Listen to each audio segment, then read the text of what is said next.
Þá erum við komin í 18. mál, deiliskipulag náma í skógi. Lýsing vegna efnistöku í skógi lögð fram. Efnistökusvæðið er í Melsendarhrauni á Skógeyjarsvæðinu. Er að ræða þétta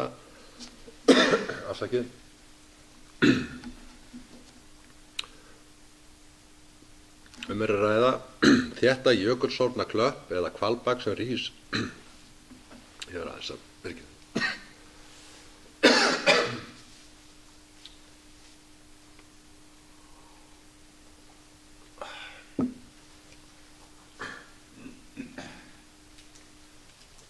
afsakið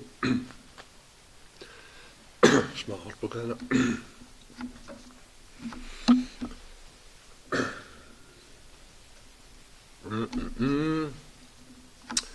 Já, er að ræða þétta jökulsorfna klöpp eða hvalbak sem rís í 14 metra hæð upp úr söndunum í skógi og vísa brattur hamraveggur til suðurs en aflíðandi halli til norðurs. Gert er ráð fyrir að efnistökusvæðið verði framtíðar efnisnáma. Endanlegt útlit námunnar verði hannað í samráði við Umhverfisstofnun og er frágangur hluti af útboðsverki. Ég legg til að bæjarstjórn samþykki að auglýsa lýsinguna fyrir deiliskipulag og námu í skógi samkvæmt 41. grein skipulagslaga. Orðið er laust.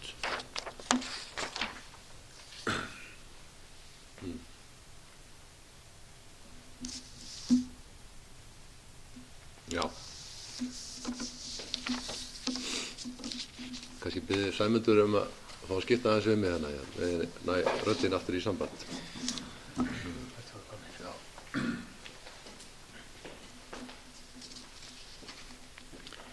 Það er engin hvað þessi ljósa, þannig við berum tillöguna upp til atkvæða. Er ekki rétt? Og það eru 7 samþykkir. Þá er það 21. mál sem er ósk breytingu á aðalskipulagi Dalsklif. Óskað er eftir breytingu á aðalskipulagi sveitarfélagsins 2012 til 2030 við Dalsklif, þar sem áætlað er að leigja út sumarbústaði. Frístundabyggðin er skilgreind samkvæmt aðalskipulagi Hornafjarðar sem F6 Þórisdalur, Dalsklif og Klifabotn 35 hektara, 25 lóðir. Ekki er til deiliskipulag fyrir umrætt svæði. Þar sem er að ræða rekstur sem er í takti við fyrri notkun, lagði skipulagsnefnd til að farið verði í breytingu á aðalskipulagi og að málsmeðferð verði samkvæmt 2. málsgrein 36. greinar skipulagslaga. Ég legg til að bæjarstjórn samþykki að fara í breytingu á aðalskipulagi sveitarfélagsins við Dalsklif. Og orðið er laust. Það er enginn sem kveður sér hljóðs og þá byrja ég tillöguna eða óskina til atkvæða. Fundarins. Og það er samþykkt með 7 greiddum atkvæðum.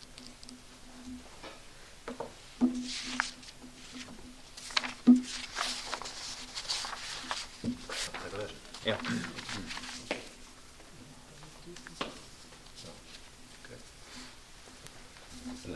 Hvað er það? Þú ert með restina. Já, takk fyrir þetta Sæmundur. Bjarga mér hérna. Við eigum eftir mál nr. 20, deiliskipulag náma í Djúpá. Lýsing efnistöku námu í Djúpá lögð fram. Efnistökusvæðið er staðsett á Árbökkum og Áreyrum Djúpár. Stefnt er að því að efnisflutningar fari Áreyrar Djúpár. Legg til að bæjarstjórn samþykki að auglýsa lýsinguna fyrir deiliskipulag námu við Djúpá samkvæmt 41. grein skipulagslaga. Orðið er laust. Það er enginn sem kveður sér hljóðs, þannig ég legg þetta undir samþykki fundarins og bið þá sem er samþykkir að gefa mér merki. Það er samþykkt með 7 atkvæðum. Og þá erum við nú bara komin á 20. og öðru máli, ef mér skjáttlast ekki, sem er skýrsla bæjarstjóra. Björn Ingi, gjörðu svo vel.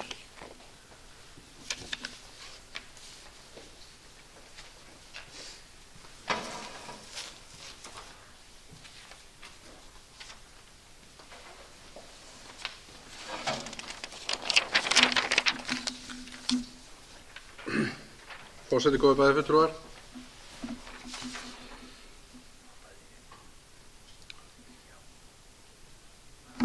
Þessi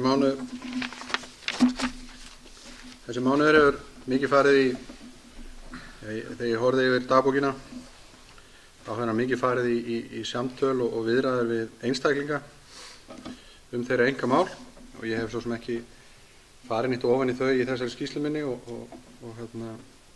ætla heldur ekki að gera það en það eru auðvitað talsverður hluti af starfi bæjarstjóra að ræða bara við íbúa sveitarfélagsins málefni og verkefni sem þeir eru að vinna að og í raun og veru viðræður það með hverju hætti þeir eiga að leggja fram sín mál við bæjarráð eða sveitarfélagi almennt.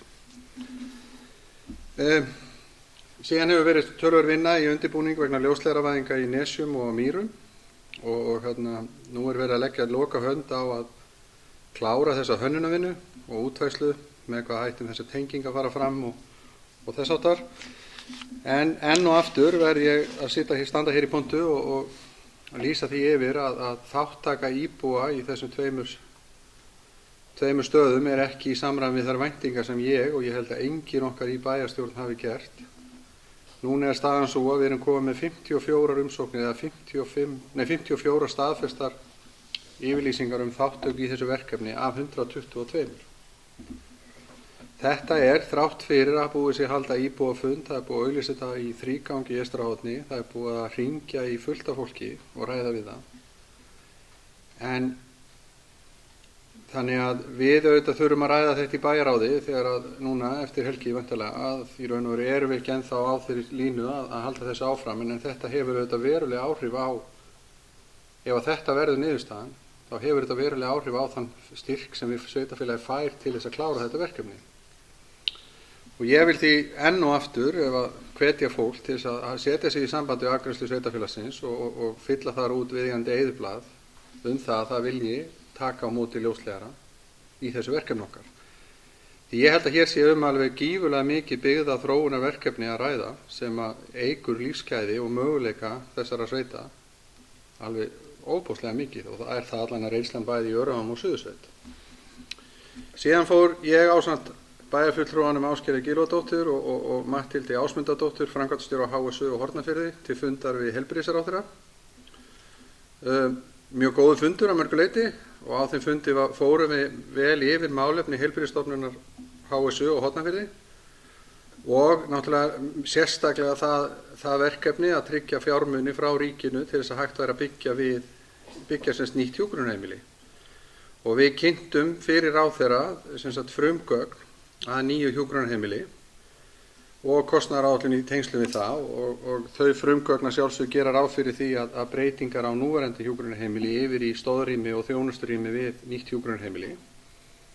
Þannig að þetta er auðvitað margþætt verkefni en lykilatriði er engu að síður það að ríkið þarf að koma með fjármagn inn í þessa byggingu. Við höfum oft lýst yfir að sveitarfélagið hér er tilbúið til þess að fara í þessa byggingu leið og ríkið kemur með sinn hluta sem því ber, orða ég allavega. Því samkvæmt reglunum hefur það verið þannig að framkvæmdasjóðurinn hefur verið með 40%, ríkið 45% og sveitarfélögin 15% og svo hafa verið ýmsar útfærslur farnar í því eins og leiguleið og annað þess háttar en þetta er allan að það upplegg sem að ríkið hefur fram að þessu haft og mér finnst eðlilegt að við að sitja við sama borð eins og önnur sveitarfélög hvað það snertir. Það er því miður ekki ennþá búið að skipa í stjórn Framkvæmdasjóðs aldraðra og því er ekki búið að auglýsa eftir umsóknum en á þessum fundi þá auðvitað lögðum við fram tilbúna eða nánast tilbúna umsókn í Framkvæmdasjóð aldraðra eitt skiptið en við auðvitað fengum líka alveg að vita það að það væri ekki hægt að mæla með þessar umsókn fyrir en að ríki kæmi með sitt útspil, það er að segja með þá fjármuni sem þarf að þeirra hendi til þess að byggja þarna. Þannig að núna er ennþá verkefnið framundan eins og hefur verið að hamra á ríkinu með það að hér þurfa að koma fram peningar. Við höfum það tækifæri einnig að hitta starfsmann Framkvæmdasjóðs aldraðra og fórum vel yfir okkar mál og málatilbúna þar og fengum tilbaka að þetta væri vel framsett og vel kynnt og við værum að vinna mjög vandaða og góða vinnu. Mér langar að nefna hérna líka mjög áhugavert og metnaðarfullar ráðstefnu sem haldin var hér á Höfn og í Hoffelli helgina 28. til 30. apríl. Hún bar yfirskriftina Jöklar í bókmenntum, listum og lífinu og vel á annan tug fyrirlestra og viðburða komið fram á þessari ráðstefnu og ég vil þakka aðstandendum ráðstefnuna fyrir hana og óska þeim innilega til hamingju með mjög vel heppnaða ráðstefnu. En þetta var mjög gákandi að hlýða á marga þessum fyrirlestrum og áhugavert. Síðan náttúrulega það vorhret sem við erum að gangi gegn núna þessa í gær og í dag og væntanlega á morgun líka að setja strik í reikningin með aðra ráðstefnu sem átt að vera hér í Nýheimum helgina eða sem byrja á morgun og vera fram á helgina. En það var mjög áhugaverð ráðstefna líka íslensk þjóðfélag en hún átt að bera yfirskriftina Mannöldin. En þar voru búið að boða hátt í 30 fyrirlestra til þess að ræða þetta málefni.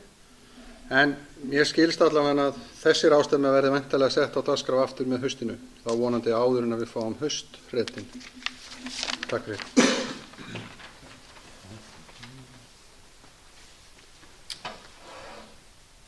Já, takk fyrir þetta Björn. Og þá síðasti liðurinn á dagskrá, það eru fyrirspurnir til bæjarstjórnar. Það hafa engar borist, þannig að við gerum hlé á fundinum og við förum yfir fundargerðina.